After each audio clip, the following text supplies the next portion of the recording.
Provide you a quick note on the thematic of the conference: text, shrines, and Sufis, reading Islam in South Asia. Sufism is usually understood as a tradition that seeks to focus on interiority, drawing from the sources of the Islamic tradition and in the writings of countless authors through the centuries, whether or not the term Sufism itself was employed in each case. While plentiful examples may be found of solitary Sufi dwellers in the wilds of the nature, nevertheless, Sufi traditions for the most part have remained connected with wider community, usually in an urban context, but in places also at a village level. Within the Sufi tradition, particular attention has been given to the roles played by the formation of Muslim sainthood by written narratives and sacred space, both in terms of a specific built environment of shrines and a wider cultural geography. These roles can be explained by the fact that the transformation of a living holy man to an immortal saint is shown to be often dependent upon the construction of a saintly shrine and its maintenance. These shrines have formed some of the most important centers of Muslim religious expression across the Islamic world, but particularly so in South Asia, which is dotted by these sacred spaces. This one-day international seminar, Text, Science and Sufis, Studying Islam in South Asia, is an attempt to reflect the cultural and the civilizational ethos of South Asia that emerged as a result of the contribution of prominent Sufis, their texts, their institutions, and the silsilas, which subsequently shaped religious profile and cultural diversity of Kashmir as well. And number second, to explore intellectual heritage of South Asian scholars, Sufis, so as to unfold their religious philosophy, worldview, and value system. Ladies and gentlemen, study of texts, Sufis, their silsilas, shrines, khanqahs, and many more has become an advanced discourse of contemporary academic activity, appreciating and evaluating all discussions and conjectures about Tasawwuf and Sufism, and also giving a due space to the meanings and the definitions that have been assigned to it in the contemporary world, the roots and the origin of both as a concept and as a process exist in early Islamic period.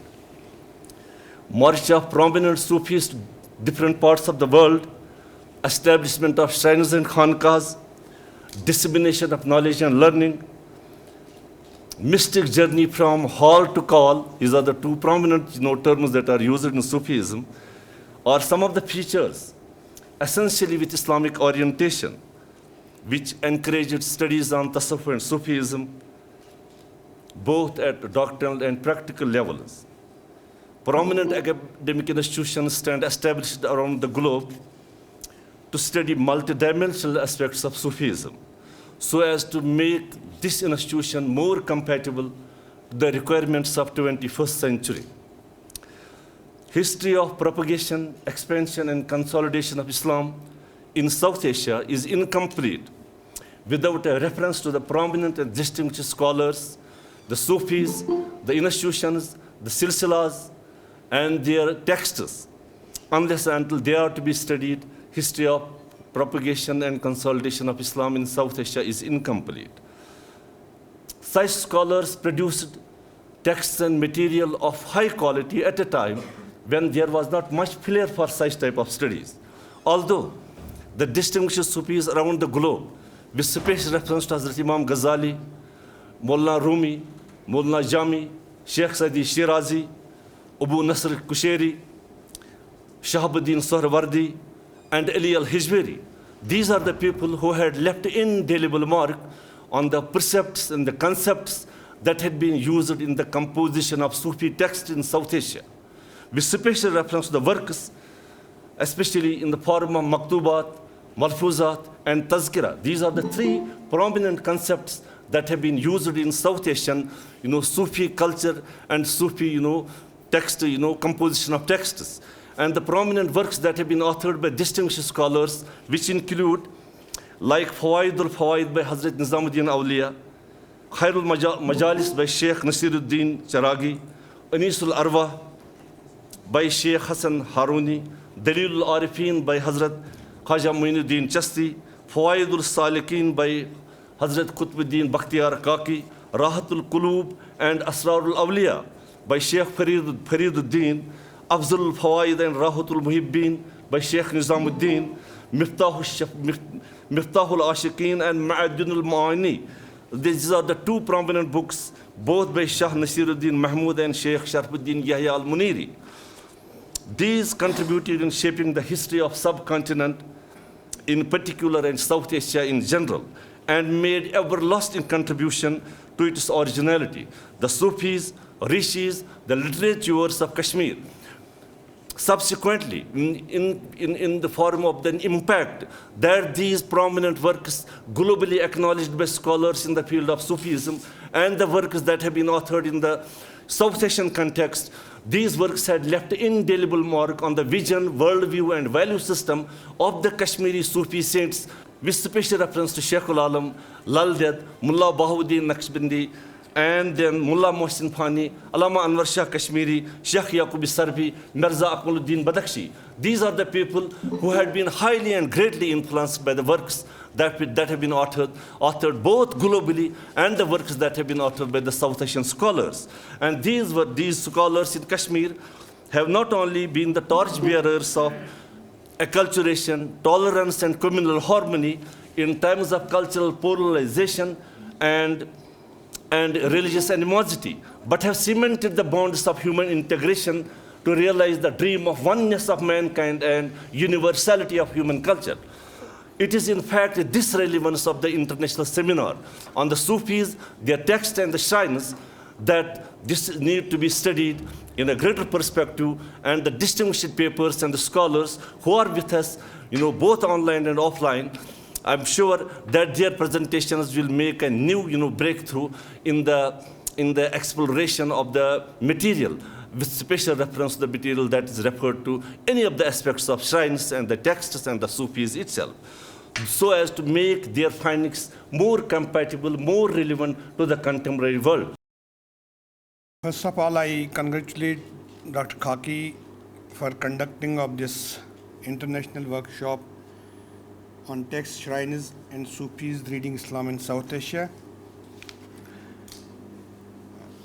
Markaz-e-Noor, as we all know, as Professor Yusuf Saab has already thrown a light on the contributions made by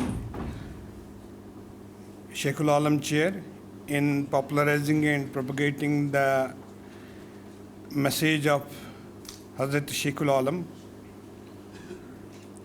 I will slightly reverse the title when we talk about Sufis, because first Sufis and Sadatas have come from different parts of the world. Then when they passed away, we built shrines on that, and then came the texts, or during their period also there were texts written, but most of the texts came after their death. So reading Islam in South Asia is a broader perspective about defining Islam in South Asia. Hopefully there are good number of experts who will throw light on the Islam in South Asian countries. And what we have seen, what Yusuf Saab has already told, that Kashmir has been a syncretic area from Hinduism, Buddhism, little bit Christianity, good number of sects also, and then Islam and Muslim is also here and there. So I hope all the experts on the subject will throw light and enlighten the participants about the true contributions of Hazrat Sheikh-ul-Aalam in the valley of J&K or J&K state. There are good number of experts probably speaking on different themes during this one-day international seminar. From university point of view, when we talk that, as Yusuf Saab was discussing, or Khaki Saab was also discussing about there are certain hiccups have come in the administration for the last few years. particularly during the COVID period. We all know this. But under the guidance of Honorable Vice Chancellor, we tried to do whatever little bit we could do during this period of turmoil of COVID. Particularly for this Sheikh-ul-Aalam chair, Sheikh-ul-Aalam Center, we have already got a chair now. Sheikh-ul-Aalam chair, which has been given by J&K government. They have already released grants for that chair. We are trying to create the infrastructure, whatever is required for the Sheikh-ul-Aalam chair and the other centers of the University of Kashmir, and also the offsite campuses.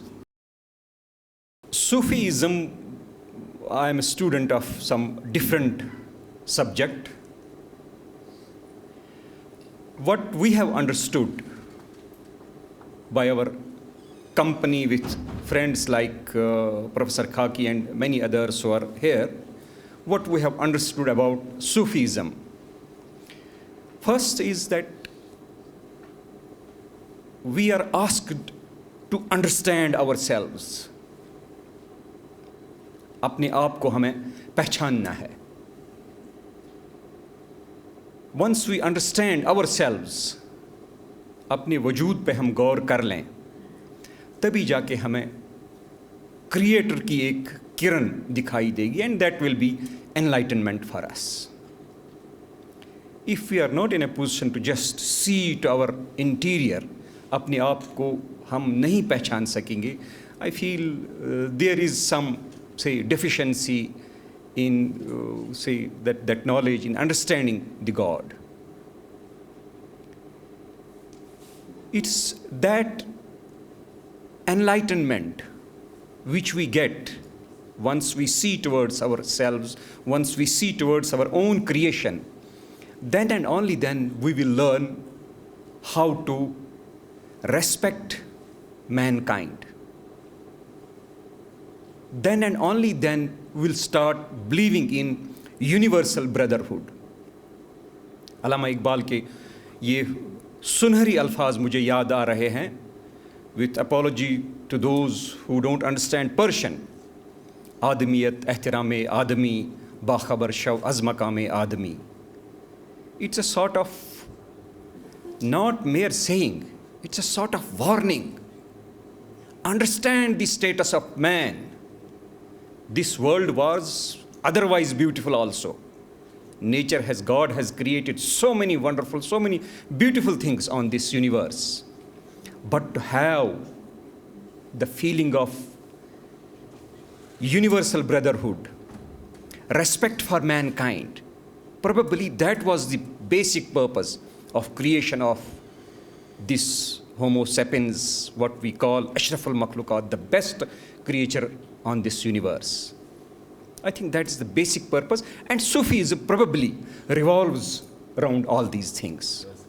With these brief words, बहुत ही अदब और एहतराम के साथ आपसे इजाज़त चाहूँगा. Thank you very much for giving me an opportunity to be with you. Thank you very much. There was a time when historians and social scientists were considering literature not required. But over the period, you see, things have changed. Because every institution, every discipline remains dynamic over the period.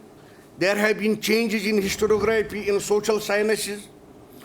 So now literature, as this work I have gone through, Nationalism in Vernacular, written by Raziuddin Akil and Partha Chatterjee, how basically they are teaching us what is the relevance of the literature. My point is, enough literature is there about Sheikh-ul-Aalam, Lalla Ishwari, and about our composite culture, no doubt.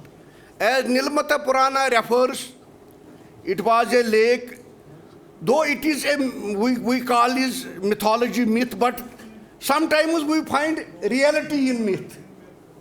Even today, if we will walk within the valley, it appears perhaps it had been some lake like that. My point is, we are appointing now people here, literature wale to hai hi, and literature has been produced in bulk, no doubt about that. But that literature is to be now analyzed and interpreted according to the demands of the 21st century. Because we see both in East and West. And the answer lies in the philosophy of Lalla Ishwari and Sheikh-ul-Aalam. My point is, by writing in Kashmiri or Urdu or Persian, you are remaining available to a limited constituency of readers. I wish that our students, our faculty at Markaz Noor, they are publishing journal, they have done immensely for the last 2-3 years. But my inherent desire before man and God is to see a journal published